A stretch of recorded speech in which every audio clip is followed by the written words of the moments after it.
Hi all, എല്ലാവർക്കും പുതിയൊരു വീഡിയോയിലേക്ക് സ്വാഗതം. ഞാൻ ഇന്ന് എത്തിയിരിക്കുന്നത് റോയൽ എൻഫീൽഡിൻ്റെ ഗറില്ല 450 എന്ന മോഡലായിട്ടാണ്.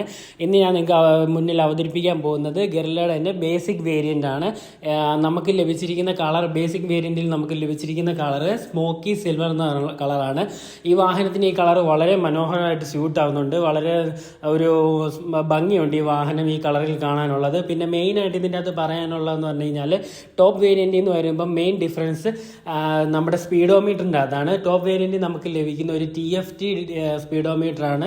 അത് വളരെ മനോഹരമായിട്ടുള്ള ഒരു സ്പീഡോമീറ്ററാണ്. അതിൻ്റെ അകത്ത് കുറേ ഇൻഫർമേഷൻ ധാരാളം അടങ്ങിയിട്ടുണ്ട്. പക്ഷേ നമുക്ക് ബേസിക് വേരിയൻറ്റ് വരുമ്പോൾ ഇതൊരു പാർഷ്യലി അനലോഗ് ഡിജിറ്റൽ മീറ്ററാണ്. ഇതിൻ്റെ അകത്ത് നമുക്ക് അത്യാവശ്യം ഇൻഫർമേഷനൊക്കെ കിട്ടുന്നുണ്ട്. പക്ഷേ TFT ഡിസ്പ്ലേയുടെ അത്ര അടിപൊളിയല്ലെന്നുള്ളൂ. പക്ഷേ എന്നാലും ഓക്കെയാണ്. ഈ വാഹനത്തിന് ഇത് സ്യൂട്ട് ആവുന്നുണ്ട്. പിന്നെ പറയാനാണെങ്കിൽ, ഈ വാഹനത്തിനെ പറ്റി പറയാനാണെങ്കിൽ, റോയൽ എൻഫീൽഡിൽ നിന്ന് ഇത്ര അതിമനോഹരമായിട്ടുള്ളൊരു വാഹനം ലഭിക്കും നമ്മൾ ഒട്ടും പ്രതീക്ഷിച്ചില്ല.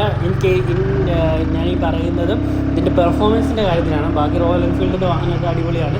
പക്ഷേ പെർഫോമൻസ് വൈസ് ഇത്രയും സൂപ്പറായിട്ടുള്ളൊരു വാഹനം റോയൽ എൻഫീൽഡിൽ നിന്ന് ഒട്ടും പ്രതീക്ഷിച്ചില്ല. റോയൽ എൻഫീൽഡിൻ്റെ പെർഫോമൻസ് വാഹനങ്ങളുടെ പതാക വാഹനം എന്ന് വേണം നമുക്ക് ഈ വാഹനത്തെ പറയാൻ. വളരെ ഒരു റോ പവറായിട്ട് പ്രൊവൈഡ് ചെയ്യുന്ന ഒരു എഞ്ചിനാണ് നമുക്ക് ഇതിൻ്റെ അകത്ത് ലഭിക്കുന്നത്. വളരെ നല്ലൊരു റൈഡിങ് ക്വാളിറ്റിയാണ്. നമുക്ക് വണ്ടിയുടെ വെയിറ്റ് ആണെങ്കിൽ തന്നെ വളരെ ബാലൻസ്ഡ് ആയതുകൊണ്ട് തന്നെ, അതുപോലെ ചെറിയൊരു വീൽ ബേസ് ഉള്ളതുകൊണ്ട് തന്നെ വാഹനം നമുക്ക് ഏത് കർവിലൂടെ വളരെ മനോഹരമായിട്ട് വാഹനം ഓടിച്ചുകൊണ്ട് പോകാൻ പറ്റും. അത് തന്നെയല്ല, എല്ലാ ഗിയറിലും, എസ്പെഷ്യലി സെക്കൻഡ് ആൻഡ് തേർഡ് ഗിയറിലും വാഹനം വലിയൊരു പവറാണ് നമുക്ക് പ്രൊവൈഡ് ചെയ്യുന്നത്. അതുകൊണ്ട് തന്നെ വാഹനം ഓടിക്കാൻ വളരെ ഫണ്ണായിട്ടുള്ളൊരു വാഹനമാണ്.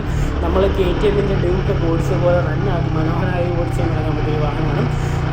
ഇതൊക്കെയാണ് എനിക്ക് ഗറില്ല 450 ഓടിച്ചതിൽ നിന്ന് മനസ്സിലായത്. എല്ലാവർക്കും ഈ വീഡിയോ ഇഷ്ടപ്പെടുമെന്ന് വിചാരിക്കുന്നു. അടുത്തൊരു വീഡിയോ ആയിട്ട് കാണുന്നത് വരെ ബൈ.